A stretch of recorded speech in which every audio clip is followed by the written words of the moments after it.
বিসমিল্লাহির রহমানির রহিম।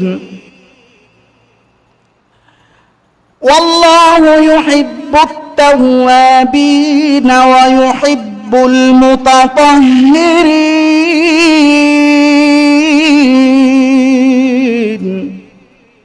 আল্লাহ তাআলা বলতেছেন যে আল্লাহ মানুষের মাঝে দুই ধরনের মানুষকে ভালোবাসেন। এক নম্বর ক্যাটাগরি হলো তাওয়াবিন, তওবাকারী, এদেরকে আল্লাহ ভালোবাসেন। দুই নম্বর হলো পবিত্রতা অর্জনকারী, মানে শারীরিক পবিত্রতা অর্জনকারী।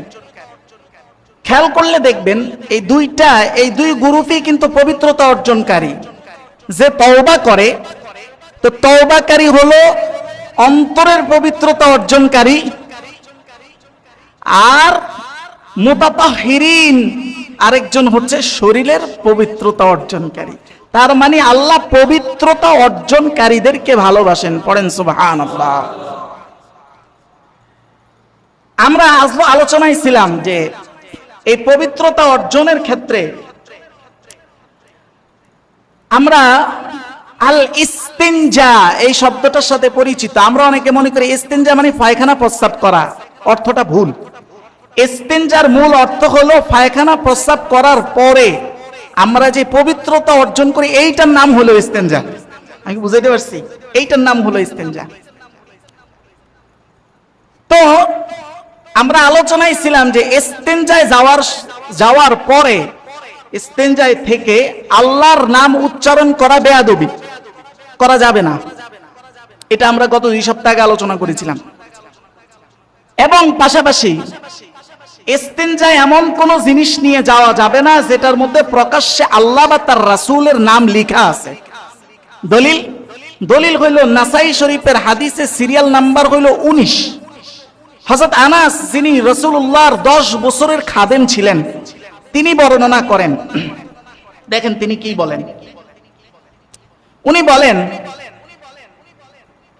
আন আনাসিন كان رسول الله صلى الله عليه وسلم إذا دخل الخلاء আমার নবী যখন ইস্তিনজায়ে প্রবেশ করতেন, যখন তিনি বাথরুমে প্রবেশ করতেন, নাযা খাতামাহু, আমার নবীর একটা আংটি ছিল, ওই আংটিটা বাথরুমে যাওয়ার আগে ওই আংটিটা নবী খুলে রেখে তারপরে বাথরুমে যাইতেন। সুবহানাল্লাহ। আংটি কেন খুলতে হইল? কারণ হলো এইটা এমন একটা আংটি ছিল যে আংটির মধ্যে আল্লাহর নাম এবং রসুলের নাম, উপরে আল্লাহর নাম, নিচে রসুলের নাম লেখা ছিল। এটার দ্বারা রসুল্লাহ খাতাম করতেন, অর্থাৎ কোনো সিল মারতেন, কোনো সিল মোহর মারার জন্য এই আংটিটা ব্যবহার করতেন। যেহেতু আল্লাহর নাম লেখা, বাথরুমে নিয়ে নবী যাইতেন না। সুবহানাল্লাহ। এটা হলো আদব। এখন একটা প্রশ্ন আসতে পারে আর কি, যদি আপনাদের হয়তো আসে নাই, যে নাপাক জায়গায় আল্লাহর নাম সম্বলিত জিনিস নিয়ে যাওয়া যাবে না। ভালো কথা। আল্লাহ তাহলে এই নাপাক কে বানাইছে? আল্লাহই তো বানাইছে। তা আল্লাহ এগুলো বানাইছে কেন? বা প্রশ্নটা যদি এইভাবে করেন যে আমরা পায়খানা প্রস্রাব করি কেন, আপনারা সহজ সরল উত্তর দিবেন যে হুজুর আমরা পায়খানা প্রস্রাব করি কারণ হচ্ছে আমরা খাদ্য গ্রহণ করি। এটাই তো বলবেন নাকি?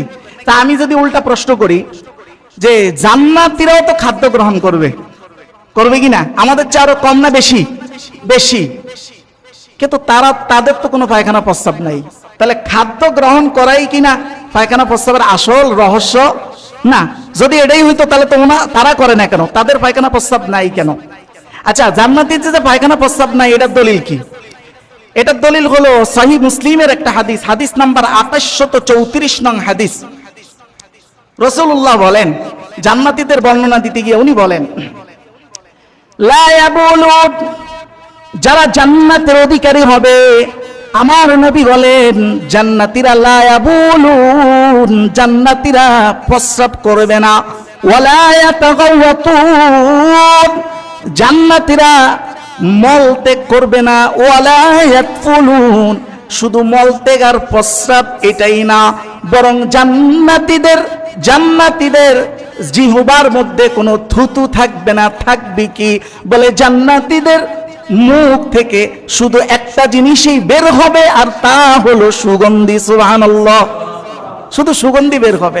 ওয়ালা ইয়ামতাখিতুন, এদের নাকের শ্লেষ্মা, নাকের ময়লাও থাকবে না। সুবহানাল্লাহ, এরা হলো জান্নাতীরা। অথচ জান্নাতি তো খাবার খাবে, শুধু খাবার খাবে না, আমাদের চেয়ে ডাবল। কেমন নাজ নেয়ামতে থাকবে এটা একটু শুনেন তাহলে, এটা একটু শুনালেন মাঝখান দিয়ে।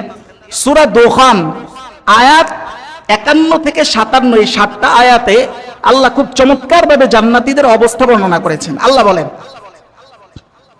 বিসমিল্লাহির রহমানির রহিম, ইন্নাল মুত্তাকিনা ফি জান্নাতি ইন্নাল মুত্তাকিনা ফি মাকামিন আমিন। আল্লাহ বলতেছেন যে মুত্তাকি যারা, আল্লাহকে যারা ভয় করে, এরা প্রথমেই জান্নাতের পরিচয় হলো, এটা হলো ফাহুয়া আল জান্নাহ হিয়া মাকামুল আমিন, এটা হলো নিরাপত্তার জায়গা। সুবহানাল্লাহ, দুনিয়া কি নিরাপদ না অনিরাপদ? অনিরাপদ। দুনিয়া কি অনিরাপদ। যেই কোনো সময় তো যেই কোনো অ্যাক্সিডেন্ট ঘটতে পারে, ঘটতে পারে না? আচ্ছা, এই ছাদটা যথেষ্ট শক্তিশালী, এটা ভাঙ্গা পড়বে না আমাদের মাথার উপরে, কিন্তু পড়া কি সম্ভব কিনা? সম্ভব। জান্নাতে এমন কোন অ্যাক্সিডেন্টের কি নাই? সম্ভব না। এই জন্য আল্লাহ তাআলা বলছেন কি, জান্নাত এক নাম্বার হলো নিরাপত্তার জায়গা। পড়েন না সুবহানাল্লাহ, ফি জান্নাতিন ওয়া উয়ুন। জান্নাতীদের এক নম্বরে মুত্তাকি যারা জান্নাতি হবে, তারা ফি মাকামিন আমিন, তারা থাকবে নিরাপদ জায়গায়। 2 নম্বরে তারা থাকবে বাগ বাগিচা, বাগানে। ফি ওয়া উয়ুন, এবং তারা ঝর্ণার পাশে থাকবে। সুবহানাল্লাহ, শুধু তাই না, তারা পরিধান করবে কি?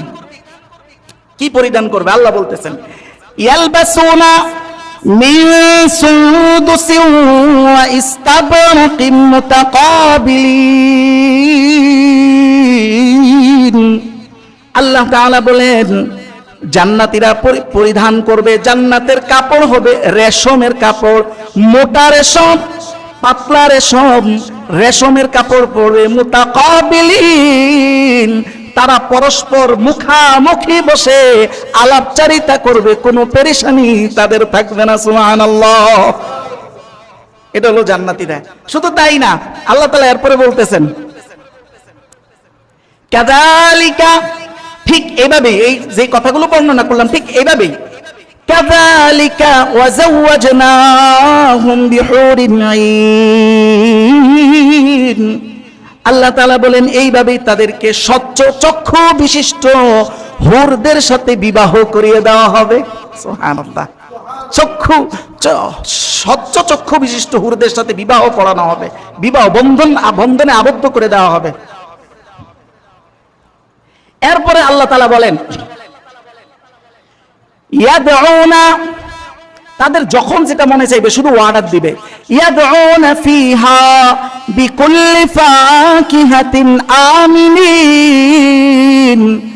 জান্নাতীরা যখন যেটা মনে চাইবে আল্লাহর কাছে অর্ডার দিবে, আল্লাহর কাছে চাইবে, আর তাদের যেই কোনো ধরনের ফলমূল যেটা খাইতে ইচ্ছা করে আল্লাহ তাআলা সাথে সাথে তাদের সামনে হাজির করে দিবেন। শুধু তাই না, বিকুল্লি ফাকিহাতিন আমিনিন, লা ইয়াযুকুনা ফিহাল মাউতা। জান্নাতে তারা চিরজীবী হবে, কোনোদিন মৃত্যু হবে না, মৃত্যু নাই। ইল্লাল মাউতাতাল উলা, ওই প্রথম মৃত্যু যেটা সে দুনিয়াতে আস্বাদন করেছিল, আর কোনো মৃত্যু নাই, চিরজীবন। লা ইয়াযুকুনা ফিহাল মাউতা ইল্লাল মাউতাতাল উলা ওয়া ওয়াকাহুম আযাবাল জাহিম। সবথেকে চূড়ান্ত সফলতা জান্নাতীদেরকে তো এটাই হলো সবথেকে চূড়ান্ত সফলতা, যে তাদেরকে জাহান্নাম থেকে আল্লাহ তাআলা মুক্তি দিয়েছেন। বলেন সুবহানাল্লাহ। আল্লাহ আমাদেরকে তাদের অন্তর্ভুক্ত করুন, পড়েন আমিন। তো এই যে তারা এই নাজ নিয়ামত পাইছে, কি জন্য? ইবাদতের জোরে, ইবাদত করে পাইছে এটা? না না না না না, আল্লাহ আবার এটাও বলতেছেন, ফাদলাম মির রাব্বিক। হে দুনিয়াবাসী, জেনে রাখো তোমরা জান্নাত ইবাদত দিয়ে নয়, ইবাদত দিয়ে তো আল্লাহর ভালোবাসা পাবা, আর ওই ভালোবাসার মাধ্যমে পাওয়া জান্নাত। সুবহানাল্লাহ।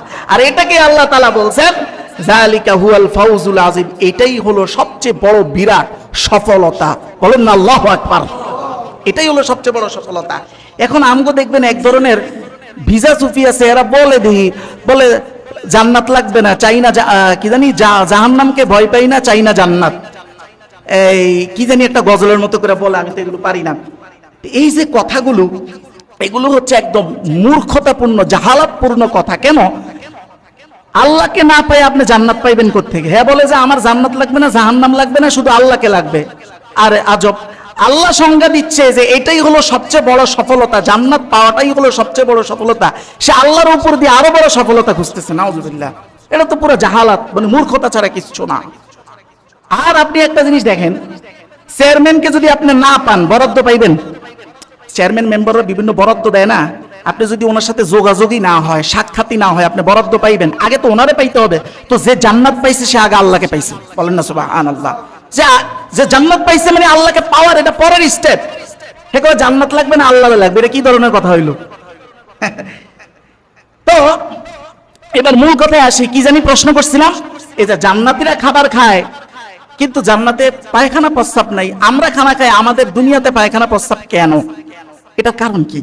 এটার কারণ বুঝতে হলে আপনাকে যাইতে হবে, এই বিষয়টা বুঝতে হবে আগে, যে দুনিয়াতে যে এই যে আমরা ছোট থেকে বড় হই, ছোটবেলায় জন্ম হয়েছি, ছোট ছোট হাত পা ছিল, এর ধীরে ধীরে ধীরে ধীরে ধীরে বড় হয়েছি। কিভাবে হয়েছি? এই যে পুরা জীবন চক্রটা, এটা কয় ভাগে বিভক্ত এটা একটু বুঝেন আগে। আমাদের পুরা জীবন চক্রটা মৌলিকভাবে 6 ভাগে বিভক্ত। যদি আমরা পুরা সময়টা, পুরা হায়াতটা পাই, তাহলে কয় ভাগে বিভক্ত? 6 ভাগে। প্রথম হায়াত, এটাকে বলা হয়, আরবিতে বলা হয় হায়াতুর রেহেম, মানে গর্ভকালীন হায়াত। শিশু যখন পেটে থাকে তখন একটা হায়াত পায় না, ওইটা আমাদের প্রথম ধাপ। এরপরে জন্ম, জন্মের পরে যে সময়টা শুরু হয়, আরবিতে বলে আত-তুফুলিয়া, বাংলায় বলে শৈশব। বাংলায় বলে শৈশব। এটা আয়ুষ্কাল কত? এটার আয়ুষ্কাল হলো জন্ম থেকে নিয়ে 7 অথবা 10 বছর পর্যন্ত। 10 বছর পর থেকে আমাদের আরেকটা জীবন শুরু হয়, যেটাকে আরবিতে বলে আসিবা, বাংলায় বলে কৈশোর। কৈশোর, এটার আয়ুষ্কাল কতদিন? এটার আয়ুষ্কাল হলো 10 বছর থেকে দিয়ে 18 বা 20 বছর পর্যন্ত, 15 বা 18 বছর পর্যন্ত। এই 18 পর থেকে আরেকটা সময় শুরু হয়, যেটাকে আরবিতে বলে আশ-শাবাব, বাংলায় এটাকে বলে যৌবনকাল, যেটার আয়ুষ্কাল হলো ঠিক ওই 18 থেকে দিয়ে 40 বছর পর্যন্ত। 40-এর পরে আমাদের আরেকটা জীবন শুরু হয়, যেটাকে আরবিতে বলে কুহুলা, বাংলায় বলে পূর্ণতার সময়। পূর্ণতা, বুড়া না কিন্তু, 40-এর পরে আমরা অনেকে মনে করি বুড়া, এটার বুড়া বলে না, এটা হলো পূর্ণতার বছর, পূর্ণতার সময়। এই পূর্ণতার সময় যখন আসছে রসুলের 40, তখনই উনি কি পাইছে? আল্লাহর পক্ষ থেকে নবুয়ত পাইছে। এটা হলো পূর্ণতার বয়স, পূর্ণতায় আসছে সে। 40, এটার আয়ুষ্কাল হলো 40 থেকে 60 পর্যন্ত। 60-এর পরে আবার যারা বাইসা থাকে তাদের বয়স যেটা শুরু হয়, সেটাকে আরবিতে বলে আশ-শাইখুখা, বাংলায় বলে বার্ধক্য বা বৃদ্ধকাল। এইটার আয়ুষ্কাল হলো 60-এর পর থেকে যতদিন বাচ্চা থাকে। এই যে 6টা ধাপে আমি বেড়ে উঠলাম, এইটাকে আবার আল্লাহ 3 ধাপে বলে দিছেন, 3 ধাপে। সূরা রুম আয়াত নং 54 আল্লাহ তাআলা বলতেছেন, আল্লাহুল্লাযী খালাকাকুম, আল্লাহুল্লাযী, হে দুনিয়ার মানুষ জেনে রাখো, তিনি হলেন সেই আল্লাহ, তিনি হলেন সেই রব, তিনি হলেন সেই রব যিনি তোমাদেরকে সৃষ্টি করেছেন। কোন জায়গা থেকে? আল্লাহ বলেন মিন দাফিন, তোমাদেরকে দুর্বলতা থেকে সৃষ্টি করা হয়েছে। কেমন দুর্বল? এমন দুর্বল, মাত্র একটা বীর্যের একটা ফোঁটা থেকে। কত দুর্বল! বীর্যের একটা ফোঁটা থেকে তিনি কি করলেন? আল্লাহ বলেন তিনি হলেন সেই খোদা, আল্লাহুল্লাযী খালাকাকুম মিন দাফিন সুম্মা জাআলা মিন বাদি দাফিন কুওয়া। সেই দুর্বলতা থেকে আল্লাহ তার কুদরতে তোমাকে শক্তিশালী বানাইলেন। এখন আমি শক্তিশালী, এখন আল্লাহর বিরুদ্ধে স্লোগান দিতে পারি। আবার একটা শব্দ বলতে যে শ্বাসটা লাগে, এটাও মাত্র আল্লাহই দিলেন। আল্লাহর বিরুদ্ধে একটা কটূক্তি করতে হইলে যে শ্বাসটা লাগবে, আমার শ্বাস ছাড়া বলতে পারবো? ওটাও তো আল্লাহই দিলেন, আল্লাহই শক্তিশালী করলেন। এরপরে আল্লাহ বলেন ওই শক্তি থেকে আবার সুম্মা জাআলা মিন বাদি কুওয়াতিন দাফা ওয়া শাইবা। আল্লাহ বলেন তোমাদেরকে আবার সেই এত তাগড়া এত শক্তি যৌবনের রক্ত টকবক করে কাউকে মানো না, সেই তুমি আস্তে আস্তে আবার ঝিমায়া পড়ো, সেটাও আমি যে আল্লাহ তোমাকে শক্তি দিয়েছি, আবার বৃদ্ধ বয়সে তোমাকে আমি সেই আল্লাহ নিঃশক্তি করি। সুবহানাল্লাহ, আল্লাহই করে সব। এটাকে আল্লাহ 3 ধাপে বলছেন। তো এই যে আমরা বড় হই আবার নিঃশক্তি কিভাবে হই, এইটা মূলত এই যে খাবার গ্রহণ করি, খাবার থেকে শরীরে হরমোন গ্রোথ হয়, হরমোন থেকে আমাদের শরীরে যে এই মাসেল ডেভেলপমেন্ট হয়, এই মাসেল ডেভেলপমেন্ট হওয়ার মাধ্যমে ধীরে ধীরে আমরা বড় হই, শক্তিশালী হই। তার মানে কি দাঁড়াইলো, আমরা প্রতিনিয়ত ভিতর থেকে গঠনগতভাবে সৃষ্টি হচ্ছি না। বুঝতেননি কথাটা? মানে আপনি তো ছোট ছিলেন, আপনার হাত পা গুলো তো এত ছোট ছোট ছিল, এটি আমরা এত বড় হইলো কিভাবে? তার মানে গঠনগতভাবে ভিতর দিক থেকে আমরা প্রতিনিয়ত কি হইতেছি? সৃষ্টি। আর একটা নিয়ম দেখবেন, যেই জিনিসটা বানাইবেন, সৃষ্টি করবেন, বানাইবেন, যেমন আপনি ঘরটা যদি প্লাস্টার করেন, সিমেন্ট দিয়ে প্লাস্টার করবেন, সব সিমেন্ট কি প্লাস্টারে কাজে লাগবে? কিছু এদিক সেদিক পড়বে না, বর্জ্য হিসাবে ফেলতে হবে না? ঠিক যেহেতু আমরা এখন খাবারের মাধ্যমে সৃষ্টি হইতেছি, পুরা খাবারটা কাজে লাগে না, কিছু কাজে লাগে, বাকিটা বর্জ্য হিসাবে এখান থেকে বের হয়ে যায়। কারণ আমরা এখানে সৃষ্টি হইতেছি, এটা দুনিয়া, আমরা সৃষ্টি হইতেছি, এই জন্য আমাদের শরীর সৃষ্টি হইতেছে, এই জন্য এখান থেকে বর্জ্য বের হয়। তাইলে জান্নাতীতে হয় না কেন?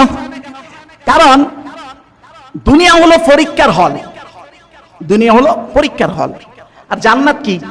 জান্নাত হইল ফলাফলের হল। দুনিয়াতে আমি খাবার গ্রহণ করতেছি আমার শারীরিক গঠনের জন্য, আর জান্নাতীরা খাবার গ্রহণ করবে শারীরিক গঠনের জন্য না, জান্নাতীরা খাবার গ্রহণ করবে তাদের আনন্দের জন্য। তাদের ওখানে সৃষ্টিটা আল্লাহ প্রথমবার যেইভাবে করে দিবেন ওইভাবেই থাকবে, নতুন করে আর কোনো গঠন নাই। এই কারণে তাদের কোনো বর্জ্য পদার্থ নাই, মানে পায়খানা প্রস্রাব নেই। সুবহানাল্লাহ। এটা দলিল কি? দলিলে আসেন।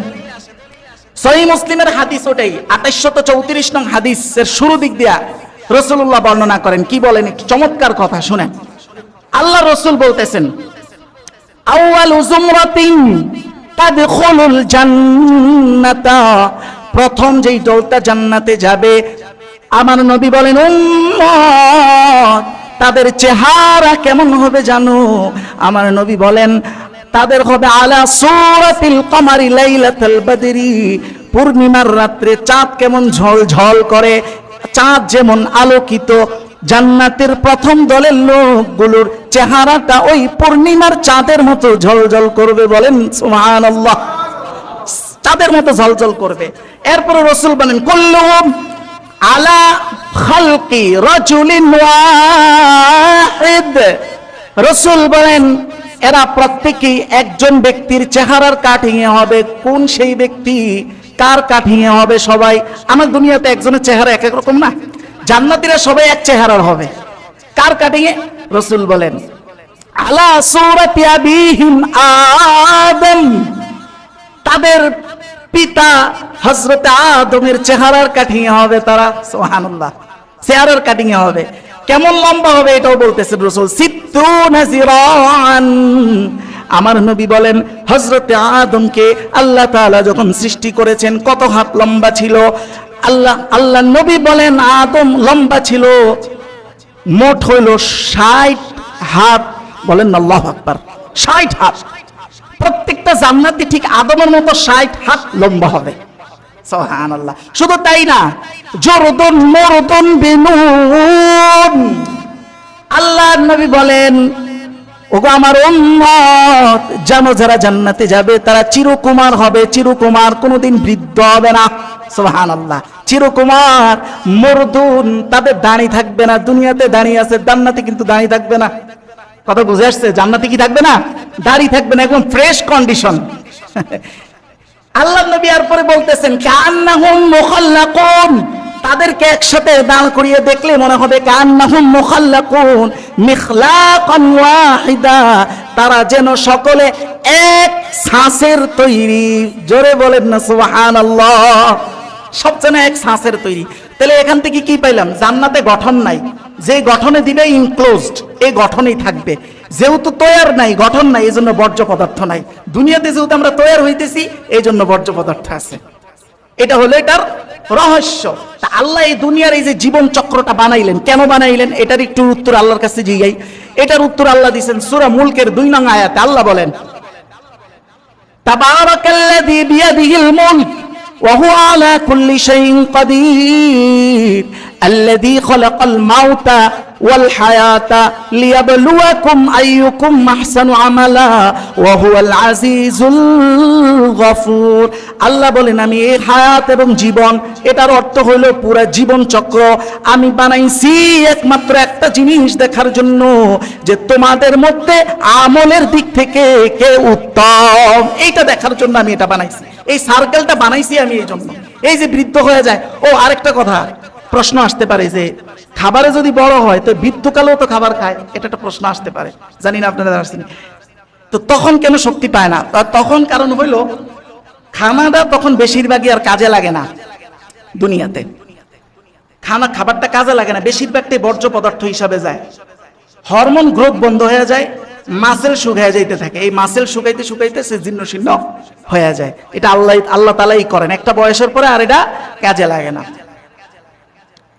যেমন ওই যে পুরানা বিল্ডিং যেটি একদম লোনা উঠে গেছে, এটির ভিতরে রং করলে রং থাকে? কথা বলেন না, রং থাকে না। ওই পুরান যখন হয়ে যায় তখন খানাহার কাজে লাগে না। আল্লাহু আকবার। আল্লাহ কিভাবে, আল্লাহ তাআলা এগুলো করছেন কি জন্য? পরীক্ষার জন্য। তার মানে হলো দুনিয়াতে আমাদের প্রতিটা সেকেন্ড, প্রতিটা মুহূর্ত আমরা পরীক্ষার মধ্যে আছি, প্রতিটা। যেহেতু পরীক্ষার হলে আছি, এটা যেহেতু পরীক্ষার হল, সেহেতু প্রত্যেকটা কাজের নির্দিষ্ট কি আছে? নিয়ম আছে। ওই নিয়ম মেনে সওয়াবের উদ্দেশ্যে করলাম, তো ওই ক্ষেত্রে পরীক্ষার একটা অ্যান্সার করলাম, একটা মার্ক অ্যান্সার করলাম। তা আমরা কিসে আলোচনায় ছিলাম? ইস্তেনজা। তো ঠিক এই যে প্রস্তাব পায়খানা, এইটারও আল্লাহ তাআলা যেহেতু এটা পরীক্ষার হল, এটাও যেহেতু পরীক্ষার অংশ, এটার জন্য আল্লাহ কি দিবেন? নির্দিষ্ট নিয়মাবলী দিবেন। ওই নিয়ম মেনে সওয়াবের উদ্দেশ্যে করলে আমি পরীক্ষার মার্ক পূরণ করলাম, আর না করলাম তো পরীক্ষার মার্ক খালি। এইভাবে খালি হইতে হইতে আখিরাতে গিয়ে দেখবো যে আমার আমলনামা কিছু নাই। তো এটারও কি আছে? নির্দিষ্ট নিয়ম আছে। যেমন বাম পা দিয়ে ঢুকা, দোয়া পরে ঢুকা, তারপরে ওখানে কি দাঁড়ায়া প্রস্রাব পায়খানা করবো না বৈশা? বলে না কথা, দাঁড়ায় না বৈশা? বৈশা করা কি সুন্নত, দাঁড়ায় করা কি?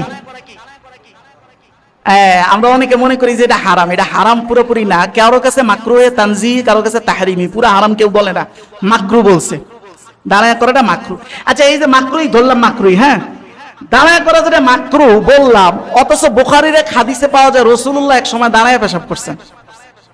এটা জানেননি? আচ্ছা, হাদিসটা বলি। হাদিসটা হলো বুখারীর হাদিস, সিরিয়াল নাম্বার হলো 2224 নং হাদিস। হাদিসের বর্ণনাকারী হলেন আবু ওয়াইল। উনি ওনার আর রাসূলের আরেক সাহাবী হুযায়ফা থেকে বর্ণনা করেন। তিনি বলেন, আতান নবী সাল্লাল্লাহু আলাইহি ওয়াসাল্লাম, নবীজি একবার সুবাতাত কওমিন, সফরে ছিলেন। আমরা নবীর সফর সঙ্গী ছিলাম। নবী সফরে এক কওমের একটা ডাস্টবিনের সামনে আসছে, সফরে আসছে। আসার পরে রাসূলের কাযায়ে হাজাত অর্থাৎ ইস্তেনজার প্রয়োজন হয়েছে। রাসূল, ওই সাহাবী বলেন, ফাবালা রাসূলুল্লাহ প্রস্রাব করলেন কাইমান, মানে দাঁড়ায়া।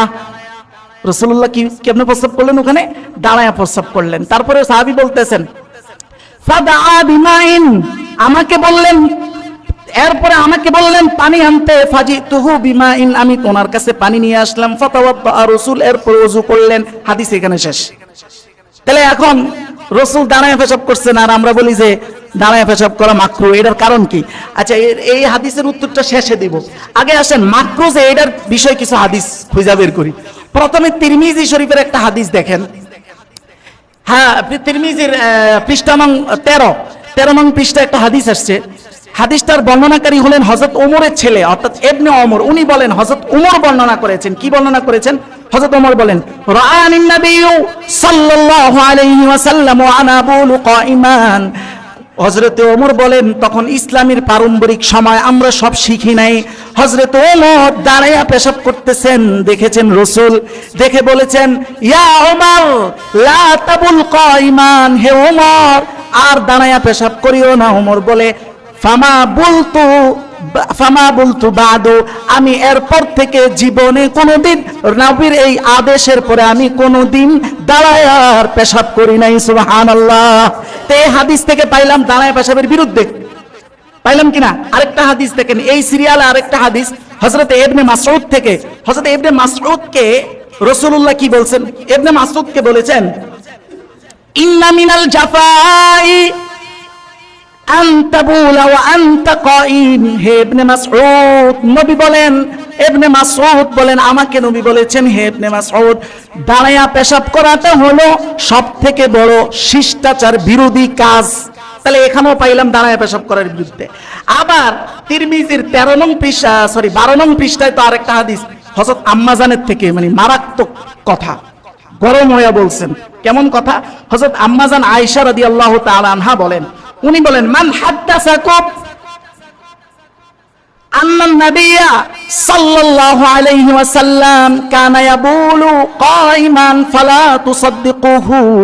আম্মা জান আয়েশা বলেন, হে দুনিয়াবাসী, কেউ যদি তোমাদের কাছে বলে, বর্ণনা করে আমার নবী দাঁড়ায়া পেশাব করতেন, এই কথা বিশ্বাস করবে না। ফালা তুসাদ্দিকুহু মা কানা ইয়াবুলু ইল্লা কাইদান, নবী বসে ছাড়া পেশাব করেন নাই। এবার কি দাঁড়াইলো? বুখারীর হাদিস দেখাইলাম, সাহাবীরা বলছেন এক সফরে রাসূল দাঁড়ায়া পেশাব করতে দেখছি। আম্মাজান বলেন, এই কথা যে বলবে তার বিশ্বাস করা যাবে না।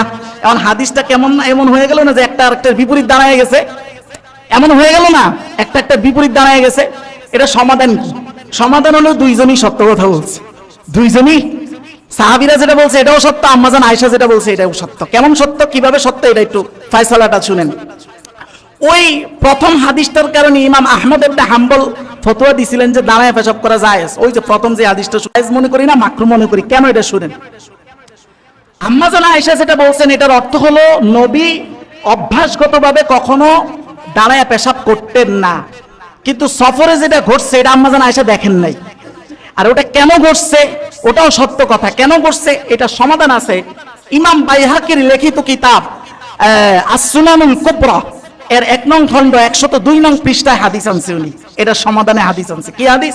বলে, ইন্নামা বালা রাসূলুল্লাহ সাল্লাল্লাহু আলাইহি ওয়াসাল্লাম, আমার নবী একবার দাঁড়ায়া কাইমান, একবার দাঁড়ায়া পেশাব করছেন, তবে সেটা বিশেষ কারণে।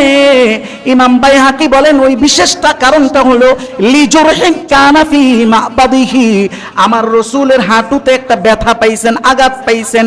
এই আঘাতের কারণে উনি ফোল্ড করে বসতে পারতেন না। ওই না বসতে পেরে বাধ্য হয়ে তিনি ওই একবারই দাঁড়ায়া পেশাব করছেন।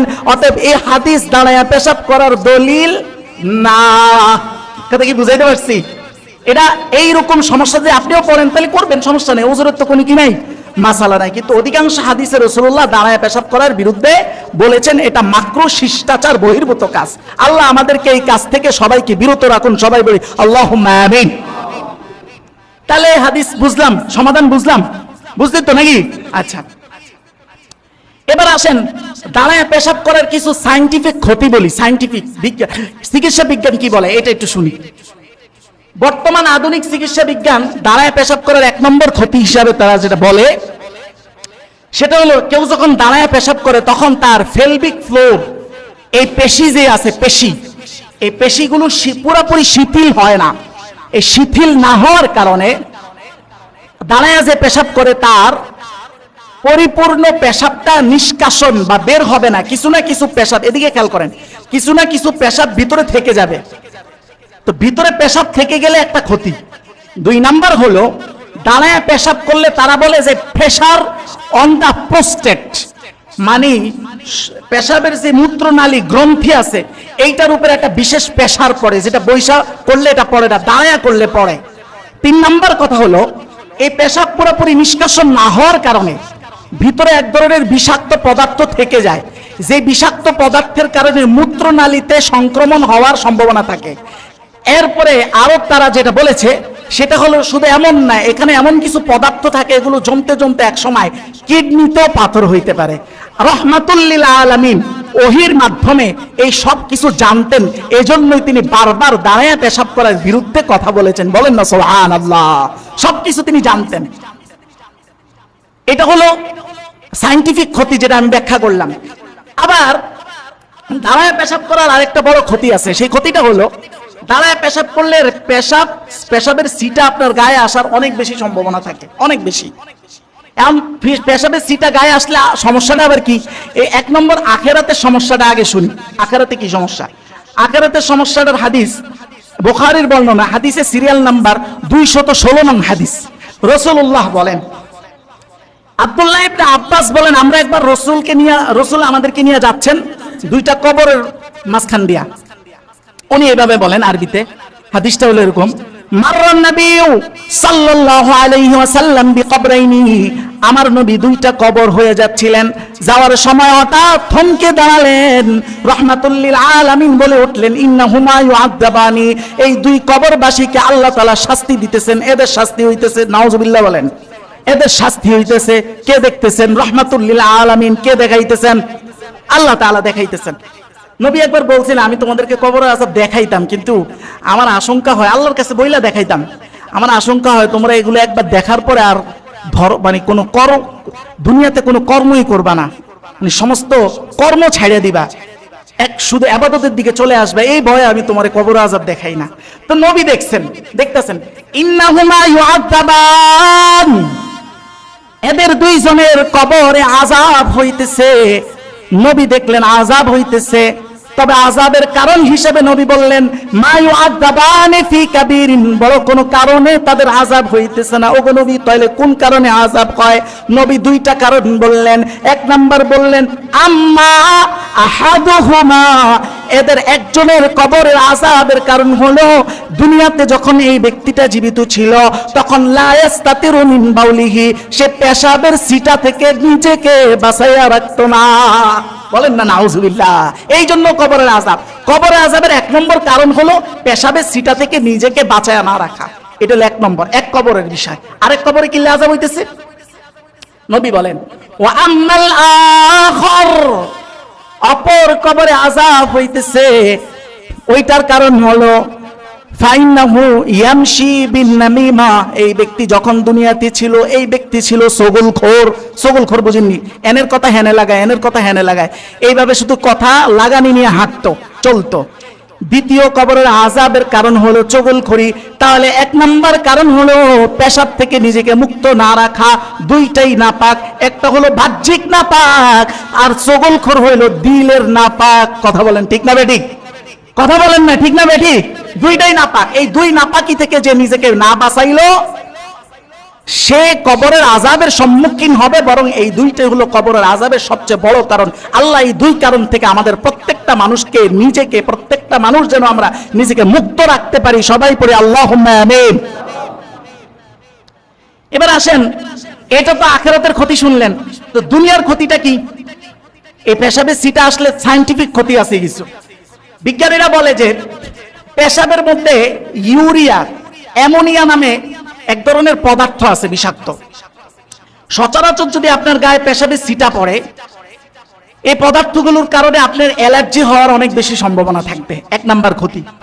দুই নাম্বার হচ্ছে, শরীরে যদি যে কোনো ভাবে পশুর, এটা শুধু মানুষের পেশাব না, যে কোনো, এই যে আমরা যারা গরু টরু পালি, একই হিসাব, কিন্তু এখানে তো মানুষের পেশাবের, শুধু মানুষের পেশাবের কথা বলা হইতেছে না, যেই কোনো নাপাক, যেই কোনো নাপাক প্রস্রাব পায়খানা, সেটা পশুর হোক আর মানুষের হোক, এই যে যারা পাক থাকে না, এটার দ্বারা ব্যাকটেরিয়া ছড়ায়, পরিবেশ দূষণ হয়। দুই নাম্বার ক্ষতি। তিন নাম্বার, মানসিক অস্বস্তি। আপনি দেখবেন এই যে আজকে যারা গোসল টোসল করে জুমায় আসছেন, শরীরটা অনেক মেজাজটা অনেক ফুরফুরে রাখতেছে না কেন? কারণ আপনি পরিষ্কার হয়েছেন, পরিচ্ছন্নতা। তো পরিচ্ছন্নতার সাথে মানসিক স্বস্তি জড়িত, তো অপরিচ্ছন্নতার সাথে মানসিক অশান্তি জড়িত, মেজাজ খিটখিটে হয়। এইটার কারণে অনেক সময় সংসারেও অশান্তি হয়। এটা হলো একটা বড় ক্ষতি। আরেকটা বড় ক্ষতি হলে পেশাবের সিটা যদি কোনোভাবে সচরাচর চোখে যায়, বিজ্ঞানীরা বলে যে কনজেন্টিভাইটিস নামে এক ধরনের সংক্রমণ চোখে হওয়ার সম্ভাবনা থাকে। আল্লাহ তাআলা যেন এই সকল রোগ, দুনিয়ার রোগ, আখিরাতের বিপদ, উভয়টা থেকে আমরা যেন প্রত্যেকে নিজেকে বাঁচাইতে পারি, সেই তৌফিক যেন আল্লাহর পক্ষ থেকে আমরা পাই। সবাই বলি আল্লাহুম্মা আমিন। তো ইসলাম আসলে অনেক সহজ। এখন দেখা গেল যে পেশাবের সিটা আপনি চান নাই, আপনার অনিচ্ছায় লাগিয়ে গেছে, হইতে পারে না? হইতে পারে না? লাগিয়ে গেছে, লাগিয়ে তো যাইতেই পারে না। এখন কি করবেন? এটা তো সহজ হিসাব, আপনারাও জানেন, পানি দিয়ে ধুইলে কি হয়ে যায়? পাক হয়ে যায়। এই যে সহজ হিসাব, পানি দিয়ে ধুইলে পাক হয়ে যায়, এই যে সহজ বিধান, এটা শুধু মুহাম্মদুর রাসূলুল্লাহর উসিলাই পাইছেন। আগের উম্মতের বিধান কিন্তু এত সহজ ছিল না, এত সহজ ছিল না। আর ইসলামকে এই জন্যই বলা হয় দ্বীনুল ফিতরা, মানে এটা হলো স্বভাব সুলভ একটা ধর্ম। ধর্ম বললে ছোট হয়, এটা একটা জীবন ব্যবস্থা, এটা একটা পূর্ণাঙ্গ জীবন ব্যবস্থা, স্বভাব সুলভ, মানুষের স্বভাবের সাথে এটা মিল আছে। মানুষের স্বভাবের সাথে মিল রেখে আল্লাহ এই জীবন ব্যবস্থাকে প্রবর্তন করেছেন। কেমন স্বভাবের সাথে মিল দেখেন, পেশাব বা নাপাক লাগলে একটু ধুইলে কি হয়ে যাইতেছে? পরিষ্কার হয়ে যাইতেছে, কাপড়ের কিছু নেই, কোনো সমস্যাও নেই, একটু ধোয়াটা তো একদম সহজ বিষয়। অথচ অন্যান্য উম্মতের ক্ষেত্রে কেমন ছিল, এটা একটা হাদিস শোনেন। এই হাদিসটা আসছে আবু দাউদ শরীফে, হাদিসের আবু দাউদ শরীফের খণ্ড নাম্বার 7 পৃষ্ঠা নং 14। এখানে হাদিসটা হলো এরকম, হাদিসের বর্ণনাকারী হলো আব্দুর রহমান বিন হাসানা। উনি বলেন, আমি এবং আমর বিন আস, আমরা দুইজন মিলে রসুলের দরবারে গেলাম একদিন। তো যাওয়ার পরে কি হয়েছে উনি বলেন, ফানতালাকতু আনা, অর্থাৎ আমি এবং আমর বিন আস ইলা রাসূলিল্লাহ, আল্লাহর নবীর কাছে গেলাম। যাওয়ার পরে দেখি ফাখরাজা, আমার নবী ঘর থেকে বের হইলেন, মাহু বিরকাতুন, নবীর সাথে একটা ঢাল, যেই ঢালের মাধ্যমে তীর ঠেকায়। ঢাল বুঝিননি? কথা কেন বুঝিননি? তীর ঠেকায় যে এরকম একটা ঢাল। তো দেখলাম তিনি ফাস্তাতারা বিহা, নবী এই ঢালকে আর করে তিনি পেশাব করতে বসলেন, পেশাব করতে বসলেন আর করে দূরে গিয়া। তা আমরা দূরের থেকে দেখতেছি। তা আমরা দুই বন্ধু, কে কে? আব্দুর রহমান বিন হাসানা, আরেকজন আমর বিন আস, দুইজনই সাহাবী। তো যেহেতু এটা ইসলামের শুরু সময়, তখনও ওনারা সব সভ্যতা শিক্ষা এখনো উঠেন নাই। তো ওনারা দেখতেছেন রসুল এইভাবে পেশাব করতেছে, তো ওনারা কানা ঘোষা করতেছেন দুই বন্ধু, আমরা মতোই আর কি। বলতেছেন কি, উনজুরু ইলাইহি, একজন আরেকজনকে বলতেছেন, দেখো দেখো ওনাকে দেখো। ইয়াবুলু কামা তাবুলুল মারআ, ওনারা কানা ঘোষা করে বলতেছেন, দেখো নবীর দিকে দেখো, নবী এমন ভাবে পেশাব করতেছে যেইভাবে মহিলারা করে, আড়াল কইরা। মানে ওনাদের চিন্তাটা হইলো, তখন তো জাহিলি যুগ, এখনো তো ওনারা সব শিক্ষা কুলেন নাই। ওনাদের কথা হচ্ছে যে মহিলারা না এমনি সিপা চাপাত গিয়া, পুরুষ মানুষ যেন এনে ছাড়িয়ে দিব, মেন্টালিটিটা হইলো এরকম। তো ওনারা কানা ঘোষা করতেছেন, কিন্তু দূরের থেকে কানা ঘোষা করছেন ঠিক। ফাসামি আজালি, কিন্তু রাহমাতুল লিল আলামিন, কিভাবে যেন এই কানা ঘোষা শুনে গেছে। সুবহানাল্লাহ, বলেন না সুবহানাল্লাহ। শুনে লাইছে, শুনে বলতেছে, আলাম তালামু, আমরা হইলে তো বকা দিতাম, তিরস্কার করতাম, বলে নাই কিছু। বলছে আলাম তালামু, আলাম তালামু, তোমরা কি জানো না, মালাকিয়া সাকিব বনি ইসরাইল, বনি ইসরাইলের সর্দারের কি হয়েছে, তোমরা কি জানো না? তারা বলল, ওগো নবী জানি না, আপনি জানান কি হয়েছে সর্দারের। বলে তাদের নিয়ম ছিল, মা আসাবাহুমুল বাউল, তাদের শরীরে যখন কোনো পেশাবের ফোঁটা যেই জায়গায় লাগতো, মা আসাবাহুমুল বাউল, যখন লাগতো, তাদের নিয়ম ছিল ওই জায়গাটা সহ কাইটা ফেলে দিতে হইতো। নিয়ম কি সহজ না কঠিন? কথা বলেন না, সহজ না কঠিন? আমাদেরটা সহজ না কঠিন? সহজ। আল্লাহ সহজ করে দিয়েছেন, এভাবে কাইটা ফেলে দিতে হইতো। এখন ওই যে বনি ইসরায়েলের যে পণ্ডিতি করে ফতোয়া দিছে যে এত কষ্ট, তোমরা এটা না করলেও হইব, জনগণকে ফতোয়া দিছে। তো জনগণ তার কথা শুন না এই আমল আর করে নাই, আমল আর করে নাই। তখন রসুল বলতেছেন, ফাউযিবা ফি কবরিহি, ওই ব্যক্তিকে কবরে প্রচন্ড আযাব আল্লাহ তাআলা দিবেন। বলেন না নাউযুবিল্লাহ। তাহলে রসুল এখানে কি বুঝাইলেন? এখানে আসলে রসুল বোঝানোর চেষ্টা করলেন যে পেশাবের এই সিটা থেকে বেঁচে থাকাটার গুরুত্ব কতটুকু আল্লাহর নবী এই ঘটনা দিয়ে বোঝানোর চেষ্টা করলেন। আল্লাহ তাআলা আমাদেরকে সর্বাঙ্গে পবিত্রতা অর্জন করে, পবিত্রতাকে রক্ষা করে চলার তৌফিক দান করি। সবাই পড়ে আল্লাহুম্মা আমিন। তো ইসলাম কি বললাম? দ্বীনুল ফিতরা, মানে স্বভাব সুলভ জীবন ব্যবস্থা। আপনার স্বভাবের সাথে মিল রেখেই আল্লাহ তাআলা প্রত্যেকটা আইনকে প্রবর্তন করেছেন। তা আজকে আমরা বিধিবিধান নিয়ে আলোচনা করেছি, গত 2 সপ্তাহ আগে বিধিবিধান নিয়ে আলোচনা করেছি। আজকে আমরা কয়েকটা মাসালা শিখলাম এখান থেকে। এই ইস্তেঞ্জা যাওয়ার নিয়ম, আদব, এগুলো শিখলাম একটু বিস্তারিত আকারে, বিস্তারিত হিস্ট্রিক্যাল ব্যাকগ্রাউন্ড সহ শিখলাম, জানলাম। তো যেহেতু আমাদের এখান থেকে সবকিছু শিখতে হবে, বিধিবিধানও শিখতে হবে, তা আমরা মাঝে মাঝে এইভাবে বিধিবিধানের আলোচনা 1 সপ্তাহ 2 সপ্তাহ পর পর আনবো। আজকে কিছু মাসালা নিয়ে আলোচনা হইলো, আর এখন কিছু সমসাময়িক বিষয় আসলে আলোচনা করার দরকার ছিল।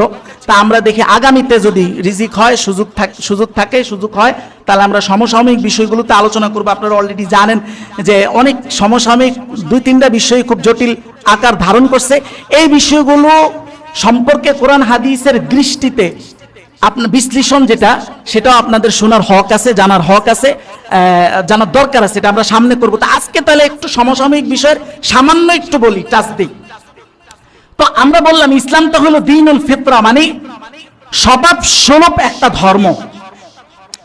আজকে আপনি দেখতেছেন বাংলাদেশে অনেক কিছুই হচ্ছে।